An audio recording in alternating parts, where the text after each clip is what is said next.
वो आपके गाँव का सर बस जरूर इस मिनट के लिए तो बिल्कुल बस स्टेशन इसी बच्चे में था जी अभी 2 महीने पहले।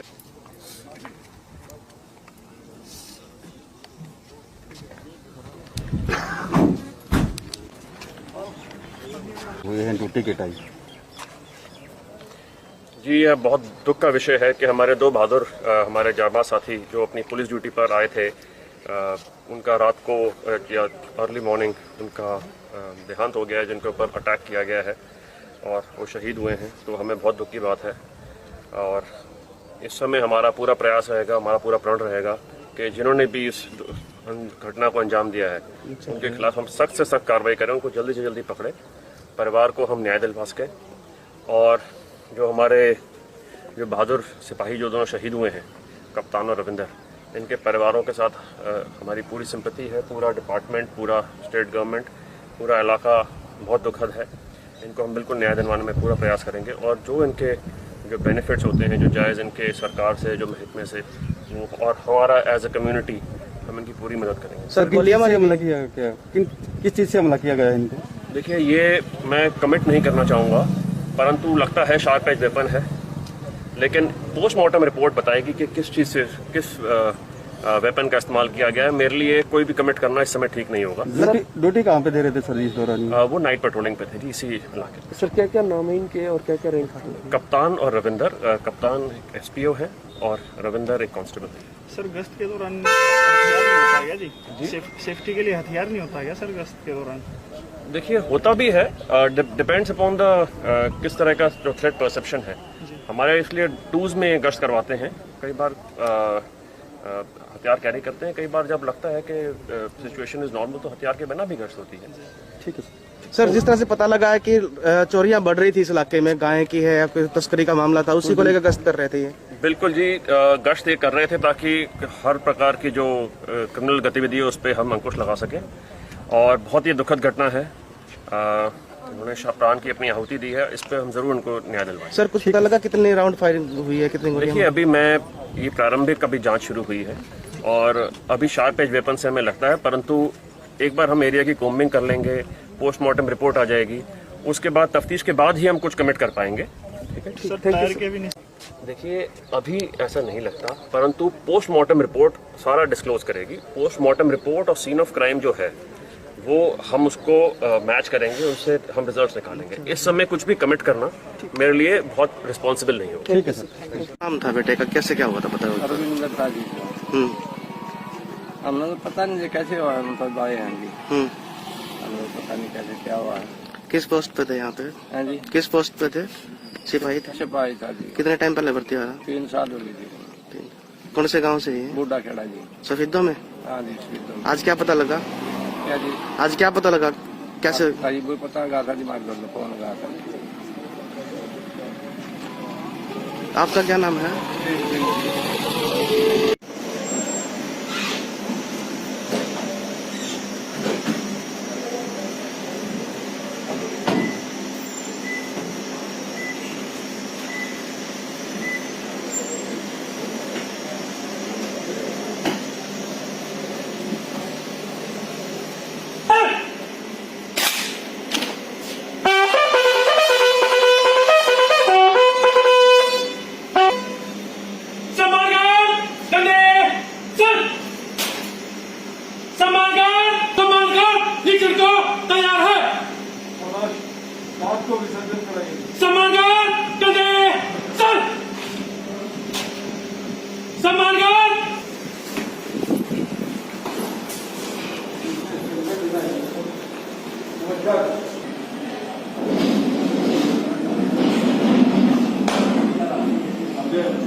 थाना बड़ौदा में जो बुटाना चौकी है, इसमें जो ये घटना कल रात हुई है, इसमें हमारे 2 बहादुर जवानों ने जन सेवा में और जन सुरक्षा में अपने प्राणों की आहुति दे दी।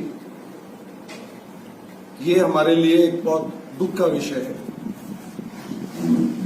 क्योंकि पुलिस के जवान रात को जब सब लोग सोते हैं उस वक्त वो समाज सुरक्षित रहे और कानून न तोड़ा जाए, इसके लिए वो निकलते हैं अपनी जान को जोखिम में डाल के।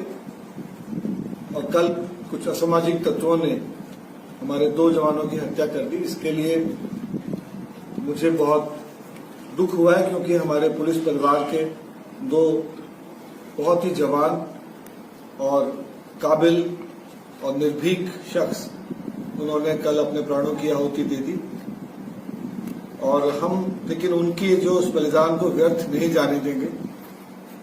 जो असामाजिक तत्व हैं, मैंने यहाँ पे जो अब तक तफ्तीश हुई है उसकी समीक्षा की है एसपी साहब और एडीजी रोहतक रेंज के साथ में, और हम कई लाइन्स पे काम कर रहे हैं। लगभग 8 टीमें बनाई गई हैं जो इसके सभी पहलुओं को हम देख रहे हैं।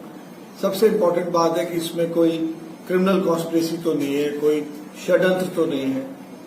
जो भी इसके पहलू हैं कि कौन सा गैंग इसके पीछे हो सकता है, किस चीज से, तो अभी मैं चूंकि मामला अनुसंधानाधीन है तो मैं कोई छोरी पेश करके कुछ नहीं कहना चाहूंगा, पर मैं सिर्फ यही कहूंगा कि मुझे पूरा विश्वास है कि हमारी पुलिस इस ब्लाइंड मर्डर को बिल्कुल सॉल्व करेगी। हमने पुलिस परिवार के 2 सदस्यों को खोया है।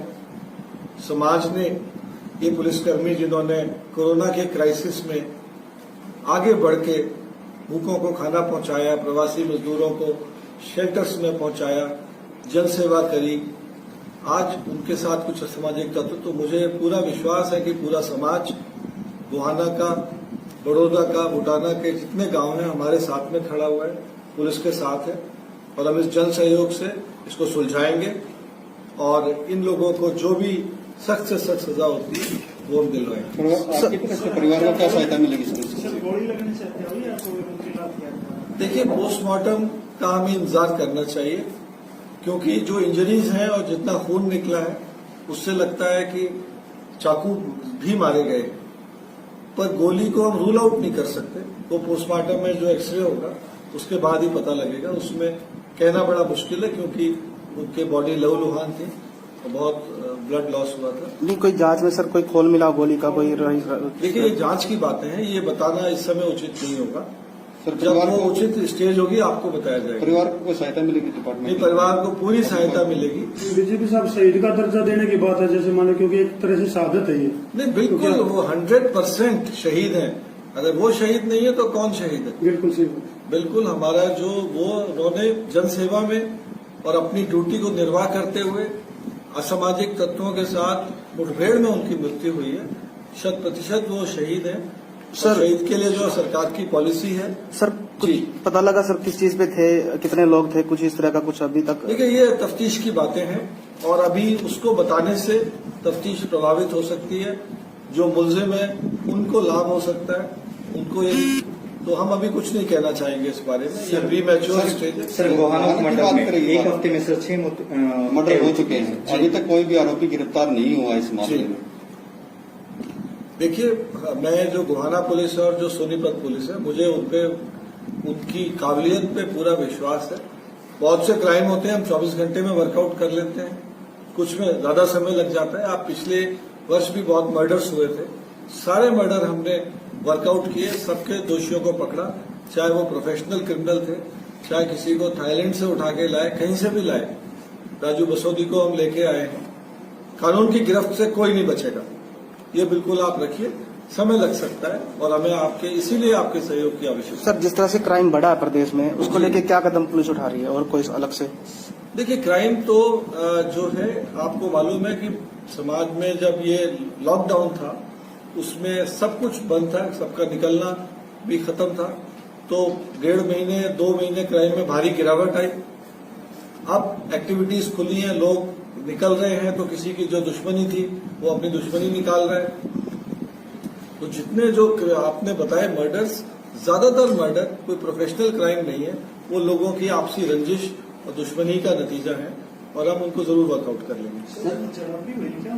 जी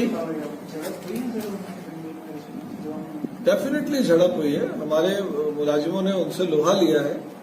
डेफिनेटली वो अपनी ड्यूटी का निर्वाह करते हुए झड़प है। और तो क्यों, वो अपनी ड्यूटी पे रात में गश्त होती है हरियाणा में, रात के 11 बजे से सुबह 4 बजे की नाइट पेट्रोलिंग हर थाने हर चौकी से निकलती है।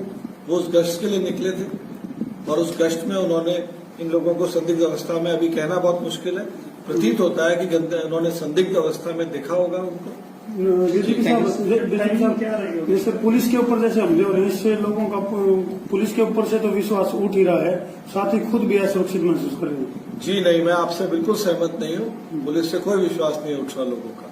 पुलिस का पे लोगों का विश्वास और गहन होगा कि पुलिस रात में निकलती है गश्त पे उनको सुरक्षित रखने के लिए, और मौका आ जाए तो जान देने से भी नहीं। इसमें तो बिल्कुल आपसे सहमत नहीं हूँ। और कोई हमले बड़े नहीं है, एक ही हुआ है ये, और हम इसको वर्कआउट करेंगे और उनको सजा देंगे। सर घटना की टाइमिंग क्या रहेगी सर? देखिए, मैं कोई स्पेकुलेशन नहीं करूंगा। ये मिडनाइट में मैं समझता हूँ रात के 12 बजे और 2-2:30 बजे के बीच में ऐसा प्रतीत होता है। सर आरोपियों को तक गिरफ्तार किया जाएगा।